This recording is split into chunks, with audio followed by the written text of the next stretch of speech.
Trump just confirmed the United States launched airstrikes in northwest Nigeria on Christmas Day. The US says it hit ISIS fighters responsible for killing civilians. Trump called it powerful, deadly, and warned that if the killings continue, they'll be back for more. But this didn't happen in a vacuum. In November, Nigeria said it was open to US help, but only if sovereignty was respected. So no boots on the ground, just cooperation. That was the line. Since then, the US has flown surveillance over Nigerian airspace. Now they've dropped bombs. The US says it was done with full cooperation from the Nigerian government. Some reports say Nigeria even requested it. The government confirmed it. Intelligence sharing, coordination, everything.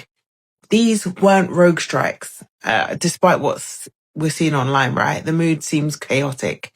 But if we look at the data, this wasn't done to Nigeria. It was done with Nigeria, and that changes everything. And yes, it wasn't just government, right? Nigerians in the north had been calling for help. Some even tagged Trump directly.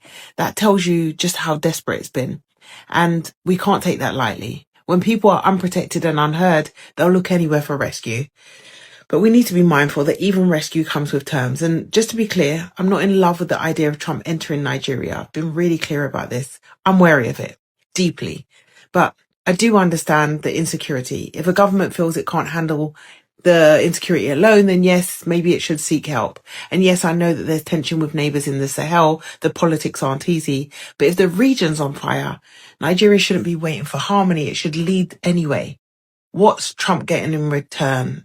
Because Nigeria is rich in uranium, lithium, oil, the kinds of resources that draw in foreign powers fast.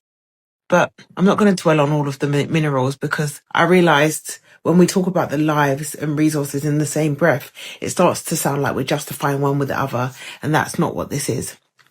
But nothing from the US comes for free. There's always a deal. And while they say these strikes are targeted, who's protecting the people living in between? The civilians that get caught in the middle, the ones with no flags, no weapons, no warning. If Nigeria isn't strategic, it won't just lose airspace, it will lose the outcome. If this is the new security plan, then where's the exit clause? Who controls the skies next month, next year, or after Trump's gone? Because let's be honest, Trump is campaigning. Nigeria is cooperating with a candidate. So what happens if he loses? What happens if the US pulls out and the North is left exposed again? Security deals themselves aren't the problem. Open-ended deals with no sunset clause are. Nigeria must demand clarity, set fixed timelines, limit the scope of foreign action, reassert regional leadership, and invest in rebuilding local trust. Because if you're not in control of your own peace, then who really owns it? Let's talk.